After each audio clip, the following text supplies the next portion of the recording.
चलिए आज हम बात करते हैं भारत और सोवियत संधि के बारे में।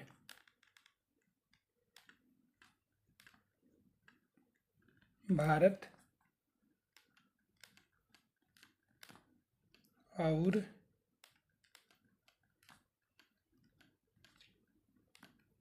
सोवियत संधि। अब ये जो संधि हुई है कब हुई, तो ये होती है 9 अगस्त 1971 को। अब इस संधि में कौन कौन से प्रावधान थे, इनकी हम बात करते हैं। तो ये मुख्य रूप से 4 क्षेत्रों में की गई। पहला जो इसका क्षेत्र था वो था आर्थिक।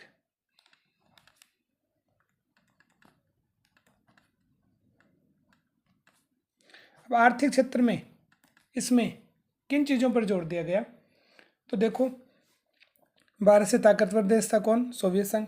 तो एक तो उसने जोर दिया भारत के जो लौह इस्पात कारखाने थे,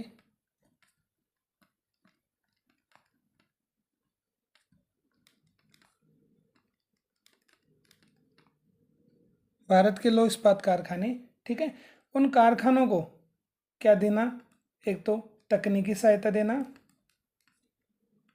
मतलब उन्हें तकनीक प्रदान करना या तकनीकी सहायता देना, ठीक है, और इसके साथ साथ आर्थिक सहायता देना।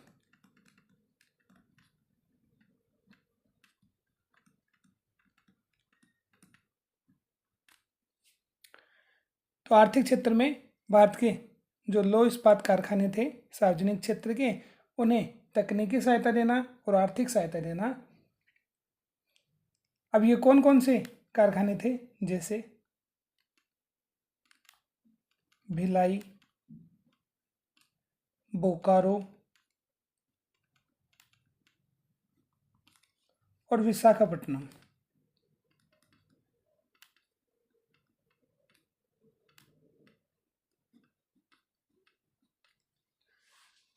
तो लौह इस्पात कारखानों को तकनीकी सहायता दी गई और तकनीकी सहायता के साथ साथ इन्हें आर्थिक सहायता भी दी गई।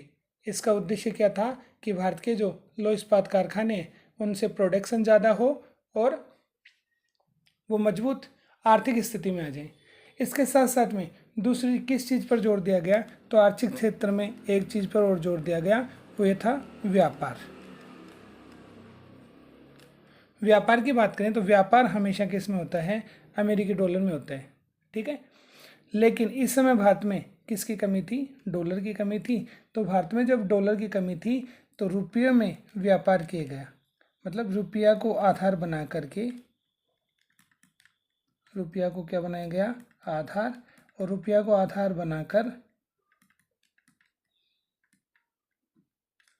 क्या किया गया, व्यापार। दोनों देशों में जो व्यापार हुआ वो डॉलर में नहीं हुआ, डॉलर के स्थान पर किस में हुआ, रुपया में हुआ। तो आर्थिक क्षेत्र में 2 मुख्य कार्य किए गए, एक तो लौह इस्पात कारखाने भारत के, और उन कारखानों को कौन सी सहायता दी गई, तकनीकी सहायता दी गई और पैसे प्रदान किए गए ताकि वो मजबूत बन सके, उन्नत बन सके।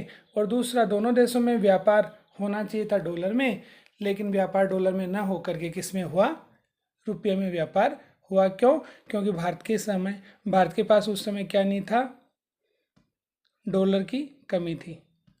तो आर्थिक क्षेत्र में हो गया। इसके बाद में हम दूसरा लेते हैं, कौन सा, राजनीतिक। जब हम राजनीतिक क्षेत्र की बात करते हैं तो राजनीतिक क्षेत्र में 2 चीज़ों पर ज़्यादा फोकस किया गया। एक तो इसमें था कश्मीर मुद्दा,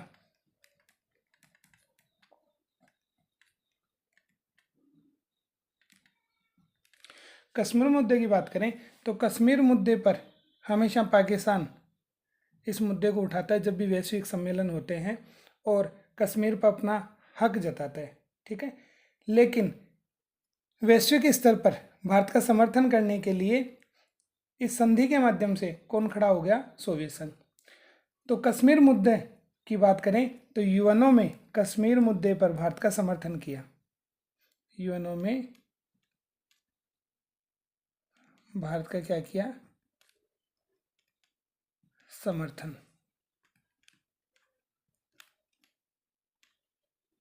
और ये समर्थन कौन से मुद्दे पर किया गया, ये समर्थन कश्मीर मुद्दे पर किया गया, मतलब कश्मीर को किसका हिस्सा बताया गया, भारत का हिस्सा बताया गया।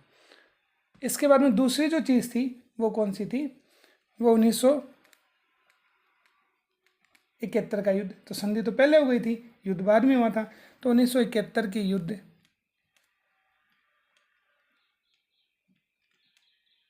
क्योंकि इस समय दोनों देशों के जो संबंध है वो खराब हो गए थे, किसके, भारत और पाकिस्तान के, तो युद्ध की स्थिति बन गई थी।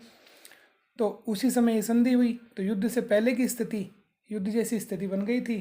तो सोवियत संघ ने भारत को आश्वासन दिया, किसकी, कि युद्ध अगर होता है तो वो भारत की क्या करेगा, सहायता। तो 1971 के युद्ध में इस संधि के माध्यम से सोवियत संघ ने क्या की, भारत की सहायता की। तो 1971 के युद्ध में भारत और पाकिस्तान के मध्य में जो युद्ध हुआ उसमें भारत का सपोर्ट किसने किया, सोवियत संघ ने किया। तो राजनीतिक क्षेत्र में दो चीज, एक कश्मीर मुद्दे पर यूएनओ में भारत का समर्थन किया, और दूसरा जब 1971 का भारत और पाकिस्तान का युद्ध हुआ तो भारत की सहायता किसने की, सोवियत संघ ने की। राजनीति के बाद में अगर हम तीसरे क्षेत्र की बात करें तो तीसरा क्षेत्र हम लेते हैं सैन्य।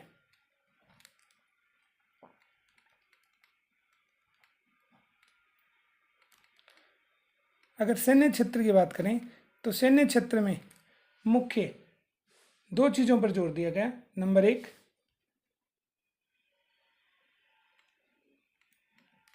सैन्य सामग्री, या सैन्य आप सहायता बोल दें, सामग्री बोल दें, ठीक है। जब विश्व स्तर पर भारत को सैन्य सामग्री या सैन्य सहायता देने से अन्य देशों ने मना कर दिया, तो ये सहायता देने का जो आश्वासन था वो किसने दिया था, इस संधि के माध्यम से सोवियत संघ ने दिया था। तो भारत मजबूत स्थिति में आ गया था। तो सैन्य सहायता देने का क्या किया, समर्थन किया।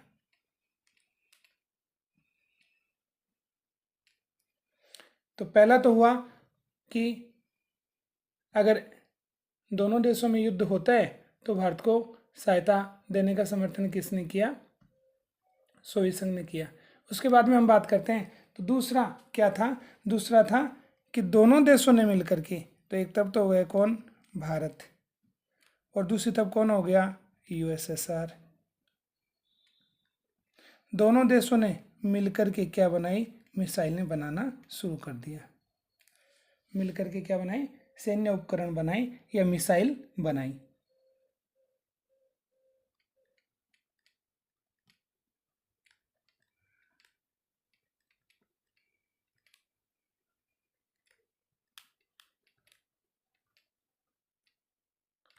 और वो जो सैन्य मिसाइल थी उसका नाम भी आपने सुना होगा, ब्रह्मोस।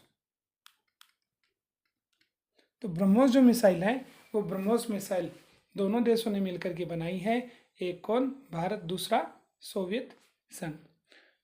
तो यहाँ पर हम बात कर रहे हैं सैन्य क्षेत्र की। तो सैन्य क्षेत्र में भारत को एक तो सैन्य सामग्री या सैन्य सहायता देने का आश्वासन दिया किसने, सोवियत संघ ने, और दूसरा दोनों देशों ने मिलकर के क्या बनाई, मिसाइल बनाई।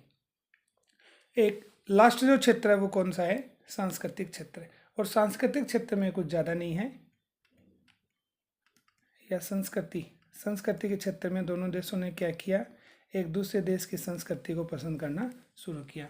जैसे हम बात करें कि भारतीय जो फिल्म हैं, गाने हैं, उनका प्रसार कहाँ पर होने लगा, सोवियत संघ में। तो भारतीय फिल्मों को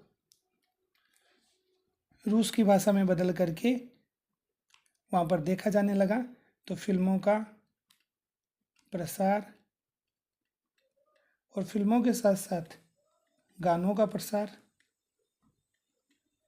ठीक है। भारत के जो कलाकार थे, साहित्यकार थे, वो रूस की यात्रा पर जाने लगे। तो इस प्रकार से दोनों देशों में के मध्य में संधि हुई। ये संधि कब हुई, 9 अगस्त 1971 को हुई।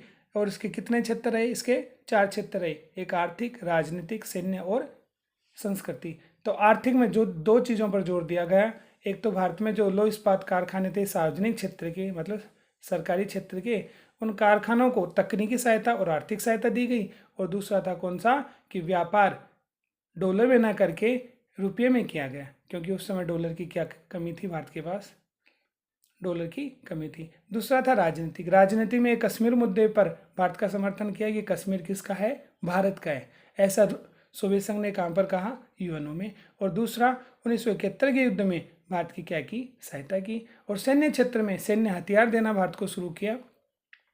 और इसके साथ साथ दोनों देशों ने मिलकर के सैन्य उपकरण या सैन्य मिसाइलें बनाई, जैसे ब्रह्मोस। और संस्कृति के क्षेत्र में वहाँ के लोग भारत की फिल्मों को, गानों को पसंद करने लगे, तो सांस्कृतिक प्रसार हुआ।